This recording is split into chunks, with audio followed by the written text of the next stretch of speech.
लाभप्रद होगी और यूजफुल तो आपके तभी भी होगी जब आप किसी कॉम्पिटिटिव एग्जाम की तैयारी कर रहे होंगे। तो जैसे कि आपको दिख रहा होगा यहाँ पे थर्मामीटर दिख रहा होगा, तो मैं क्या कर सकता है यहाँ पे मैं ऑनलाइन डाउनलोड करके भी यहाँ पर कुछ लगा देता डिजिटल रूप से, लेकिन हाथ से बना होता है ना, उसको अच्छे से समझाने में होता है। तो इसको देखिए आप थर्मामीटर का चित्र बना हुआ है। मैं थर्मामीटर के बारे में देखिए यहाँ पर बहुत सारी चीज़ें यहाँ पर मैंने डाटा यहाँ पर दिया है। अब उस डाटा को आप लोग को अच्छे से उसको याद कर लेना है। तो मैं क्या बता रहा हूँ, जैसे आपको एक थर्मामीटर दिया रहेगा, तो थर्मामीटर को कैसे हम कहते हैं कि थर्मामीटर क्या है। थर्मामीटर क्या होता है, कांच का बना हुआ एक नली होता है। यह मैं पारे वाली थर्मामीटर के बारे में बात करता हूँ। तो मैं आपको बता रहा हूँ कि थर्मामीटर में कौन सा धातु भरा होता है। तो इसमें एक नीचे बल्ब होता है और उसके बाद ऊपर एक खोखली नली होती है। इसमें क्या होता है ना, इसमें पारा भरा होता है नीचे वाले बल्ब में, इसको बल्ब कहते हैं। और ये अपना ट्यूब है जो खोखला होता है। इसमें ऐसे इसमें मार्क बने रहते हैं जिसमें टेम्परेचर 95 डिग्री सेल्सियस से लेकर 95 डिग्री फ़ारेनहाइट से लेकर 110 डिग्री फ़ारेनहाइट तक बने होते हैं। उसके बाद हम क्या करेंगे, मैं उसमें बता देता हूँ आपको कि अगर ये डिग्री सेल्सियस में अगर वहाँ पे होता है तब मैं तो उसमें 35 डिग्री सेल्सियस से 42 डिग्री सेल्सियस तक होता है। अब मैं आपको बता रहा हूँ, जैसे ये होता है कि इसमें पारा का प्रयोग क्यों किया जाता है, पारा को और किस नाम से जाना जाता है, पारा को किस चीज़ से प्रदर्शित किया जाता है, उस चीज़ों के बारे में हम लोग इसमें यहाँ पर अध्ययन करेंगे आगे के वीडियो में। तो एक शॉर्ट था। पहले बनावट के बारे में मैंने बताया आपको कि पारा एक कांच का खोखला बेलन होता है, दोनों किनारों से बंद होता है, नीचे एक बल्ब होता है, उसमें पारा भरा होता है।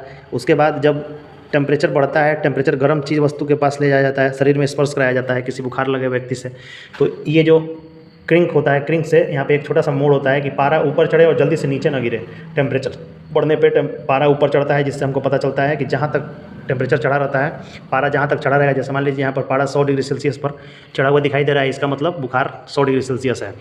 तो क्रैंक होता है, क्रैंक से प्रयोग करता है कि क्या होता है कि पारा जब ऊपर चढ़ता है जल्दी से गिरने नहीं देता है। उसके बाद इसमें जो ये पूछता है एग्जाम में कि डिग्री सेल्सियस और फ़ारेनहाइट में थर्मामीटर में लिमिट कितना होता है, तो 95 डिग्री फ़ारेनहाइट से लेकर 110 डिग्री फ़ारेनहाइट तक होता है। डिग्री सेल्सियस में 35 डिग्री सेल्सियस से लेकर 42 डिग्री सेल्सियस तक होता है।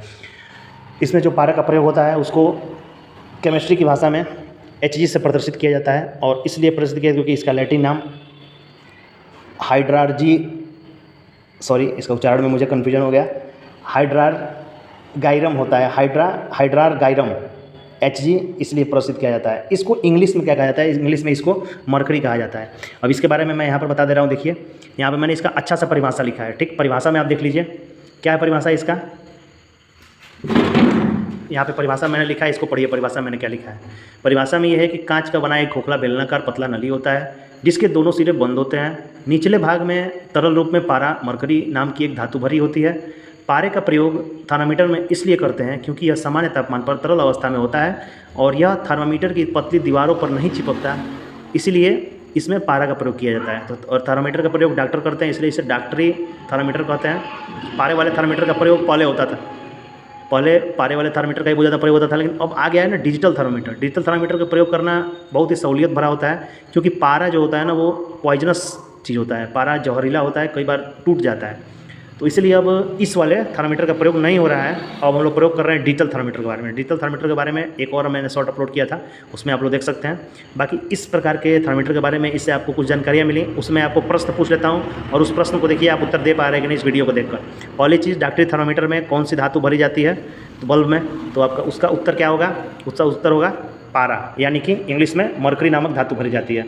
दूसरी बात अगर पूछे आपसे कि पारे का प्रयोग थर्मामीटर में क्यों किया जाता है, क्योंकि जब यह गर्म होता है और फैलता है, बल्ब से ऊपर जाता है, तो थर्मामीटर की दीवारों पर नहीं चिपकता। तो यही दो प्रश्न है, बहुत ज़्यादा पूछता है। बाकी मरकरी से जुड़ा हुआ एक और मैं प्रश्न बता दे रहा हूँ। मरकरी एक ऐसी धातु है, पहली बात तो आपको पता करना याद रखना है कि मरकरी एक धातु है, सोने की तरह और लोहे की तरह मरकरी भी एक धातु है। और मरकरी एक ऐसी धातु है जो सामान्य तापमान पर, यानी कि 25 डिग्री सेल्सियस पर, सामान्य कमरे की तापमान पर लगभग कहिए तो द्रव अवस्था में रहती है। इसलिए जब थोड़ी सी गर्मी पाती है, थर्मामीटर जब गर्म टेम्परेचर बॉडी टेम्परेचर टच होता है, तो ये थोड़ा सा इस बल्ब में से निकलकर फैलने लगता है और इस क्रैंक से पार करते हुए, क्रिंक कहा जाता है इसको, और ऊपर चढ़ने लगता है, और फिर जब ठंडा होता है तो नीचे चला जाता है। तो इसलिए यहाँ पे पारे का प्रयोग होता है। और बाकी का थर्मामीटर का जो ये लिमिट था, अपर लिमिट, लोअर लिमिट और अपर लिमिट, ये तो एग्जाम में पूछता है, ये चीज़ आपको याद करना ही है, ये आप देख लीजिएगा। तो कैसा लगा वीडियो, 6 मिनट का वीडियो था, कैसा लगा वीडियो कमेंट करके जरूर बताएं और शेयर करना ना भूलें। धन्यवाद।